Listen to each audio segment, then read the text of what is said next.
क्या आपने कभी सोचा है कि दुनिया के 1% लोग ही क्यों कामयाब होते हैं, जबकि 99% लोग सिर्फ स्ट्रगल करते रह जाते हैं?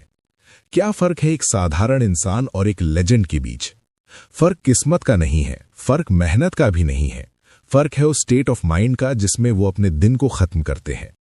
रात का वो वक्त जब आप सोने वाले होते हैं, वो सिर्फ सोने के लिए नहीं होता, वो यूनिवर्स के सबसे बड़े खजाने को अनलॉक करने का समय होता है।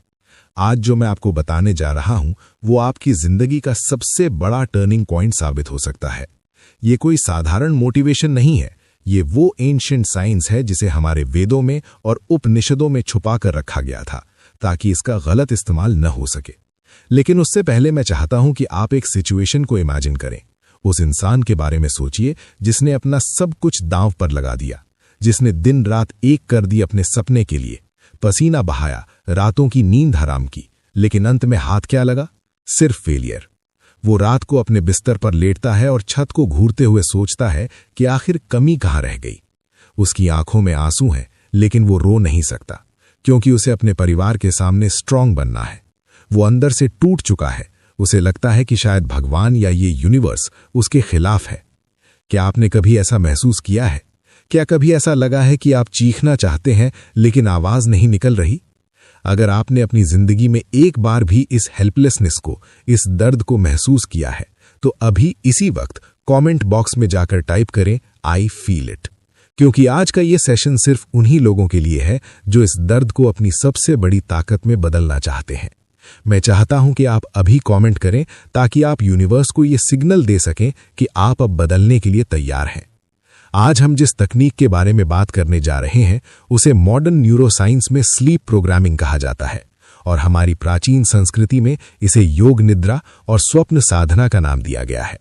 ये वो गुप्त ज्ञान है जिसे थॉमस एडिसन जैसे महान साइंटिस्ट्स इस्तेमाल करते थे अपनी इन्वेंशन के लिए, और जिसे एंशिएंट इजिप्शियंस अपनी सिविलाइजेशन को एडवांस बनाने के लिए यूज करते थे। लेकिन आज के दौर में हम इसे भूल चुके हैं। हम सोने से पहले अपने फोन में दुनिया भर का कचरा देखते हैं, नेगेटिव न्यूज देखते हैं और उसी नेगेटिव वाइब्रेशन के साथ सो जाते हैं।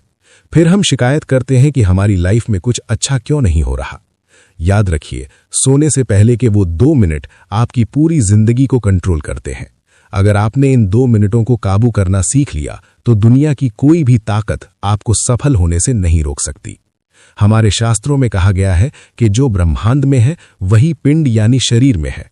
जब आप सोने जाते हैं तो आप सिर्फ अपनी आंखें बंद नहीं कर रहे होते, आप एक डायमेंशन से दूसरे डायमेंशन में जा रहे होते हैं। ये वो समय होता है जब आपका कॉन्शियस माइंड यानी आपका लॉजिकल दिमाग सो रहा होता है, और आपका सबकॉन्शियस माइंड यानी अवचेतन मन पूरी तरह से जाग जाता है। ये वही समय है जब आप अपने दिमाग को जो भी कमांड देंगे, वो उसे एक आदेश मानकर पूरा करने में लग जाएगा। मॉडर्न न्यूरोसाइंस ने ये साबित कर दिया है कि जब आप जाग रहे होते हैं तो आपका दिमाग बीटा स्टेट में होता है, जहां आप लॉजिक और डर से घिरे रहते हैं। लेकिन सोने से ठीक पहले जब आपकी पलकें भारी होने लगती हैं, तब आपका दिमाग अल्फा स्टेट और फिर थीटा स्टेट में एंटर करता है। साइंटिस्ट्स इसे हिप्नोगॉजिक स्टेट कहते हैं। ये वही स्टेट है जहां आपके कॉन्शियस और सबकॉन्शियस माइंड के बीच का पर्दा सबसे कमजोर होता है। हिस्ट्री गवाह है कि थॉमस एडिसन और एल्बर्ट आइंस्टाइन जैसे जीनियस अपनी मुश्किल से मुश्किल प्रॉब्लम्स का हल इसी स्टेट में खोजते थे। एडिसन अक्सर अपने हाथ में लोहे की बॉल लेकर कुर्सी पर झपकी लेते थे, ताकि जैसे ही वो गहरी नींद में जाने लगे, बॉल गिरे और वो जाग जाए। वो ऐसा इसलिए करते थे क्योंकि उस आधी नींद और आधी जागृति की अवस्था में उन्हें वो आइडियाज मिलते थे जो उनका लॉजिकल दिमाग कभी सोच